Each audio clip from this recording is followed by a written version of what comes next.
I feel sorry to the fans because the fight is boring. The fight is boring. Like that's not the fans are expecting to us. Pretty certain Terence Crawford in his brain is saying to himself, I can beat this dude. You know what I'm saying?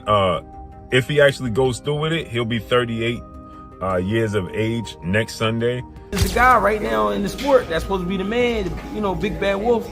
You beat him, you the wolf. Now it's like, you know what I mean?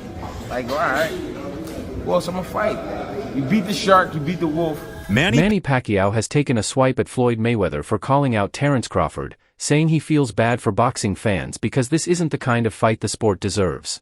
According to Pacquiao, a matchup like that would be dull and more of an exhibition than a real contest.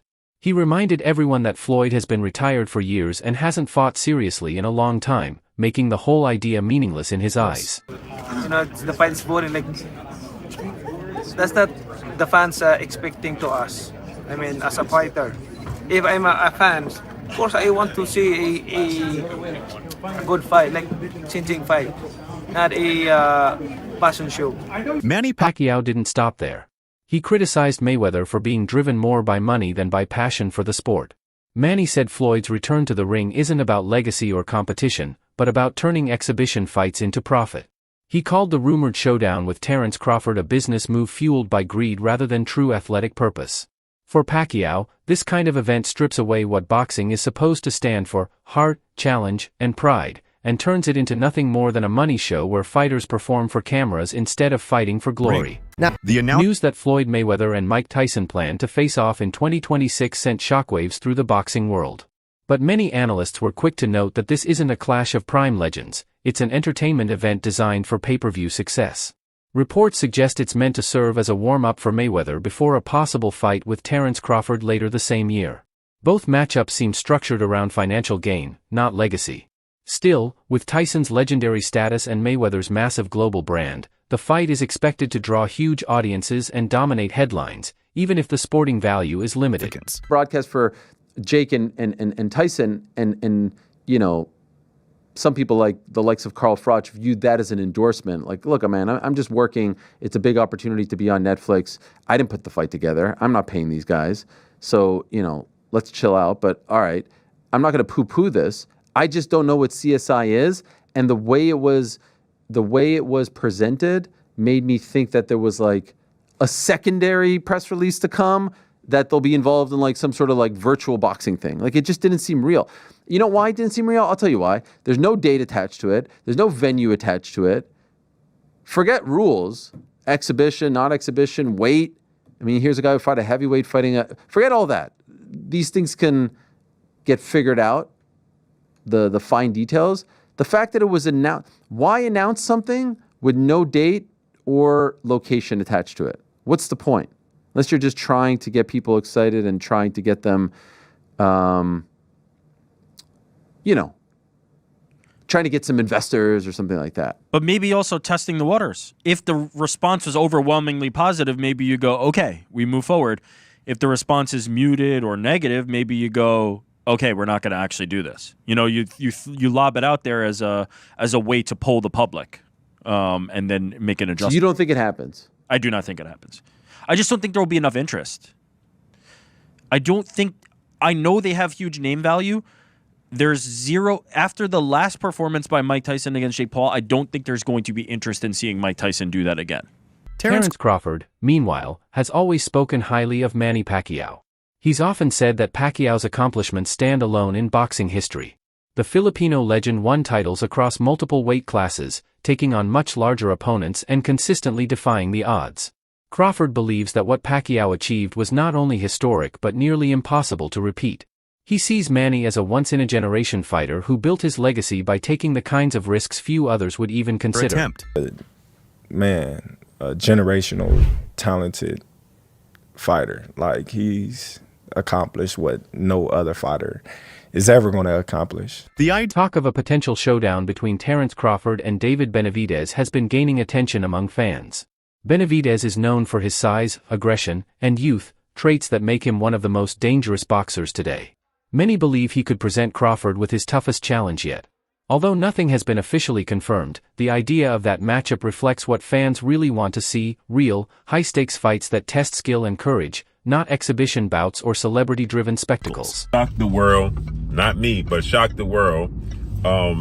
This past Saturday, Mexican Independence Day weekend, what he took on defeated another first ballot Hall of Famer, but he essentially jumped up 3 weight classes, technically 2, from 154 to 168, but only had 1 fight at 154 last August against Israel Majimov. Terence Crawford defeated Saul Canelo Alvarez, who is a 4-division champion, 2-time undisputed super middleweight, and the reigning, at the time, super middleweight world champion, undisputed world champion.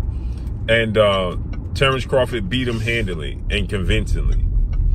And because he beat him so easily, now the 63 win, 3 loss, 2 draw, 39 win by way of knockout, biggest threat has been now imposed on Terence Bud Crawford.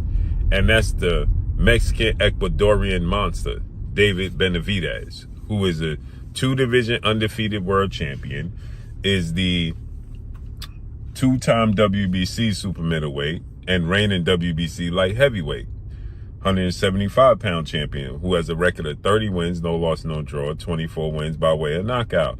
He stands 6'2" with a 75-inch arm reach. This is a fight that David Benavidez has been calling for Canelo Alvarez when he was at 168, and Canelo Alvarez strategically maneuvered around him. But Canelo Alvarez is 5'7", with a 70-inch arm reach, started his career at 147 pounds, made his real name at 154 pounds. He's not a big guy, okay?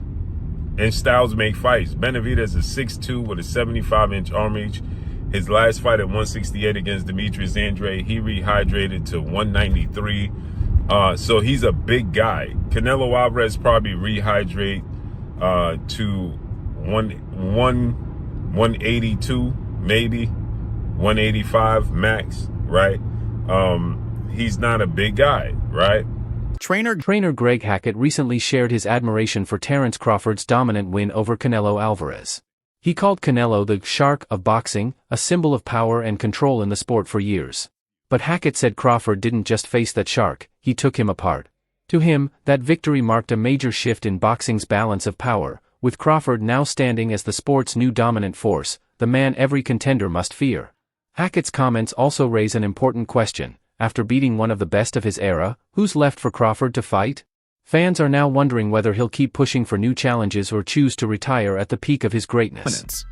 Because you got to remember, Canelo is the guy right now in the sport that's supposed to be the man, you know, big bad wolf.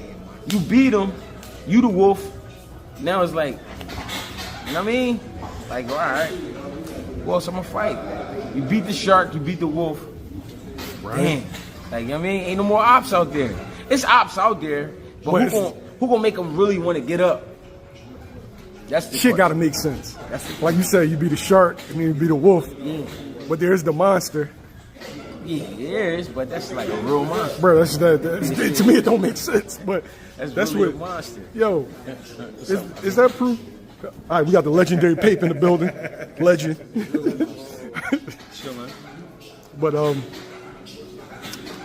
what makes sense? Like, what makes the most sense? I know you said get a line of suits, Brooks Brothers. Yeah, you know what I'm saying? Your line of suits, get your money, man. Go ahead and get the easy money, man. You ain't gotta sweat no more. What's up, not saying you ain't gotta work, you ain't gotta sweat. What's happening? He's paved a career where he could sit down at a table and get this money. He could come out with a Terence Crawford series now, just whatever, doing whatever he like to do. People gonna watch it. Nobody, the fighting part, people don't understand what it's like to be a fighter. A lot of times fighters really don't be interested in certain fights. It's cause when a guy see himself up here and then is fighting a guy down here, it don't interest him. So therefore when he train, he not gonna really train. He gonna train, but he not gonna train. He not gonna listen. He gonna feel like his coach taking it too serious and he's like, man, this ain't even that. But your coach like, listen, you could get fucked up. I'm telling you. You don't want to listen. Then you go in there and fight that guy. Then you get. I seen it happen.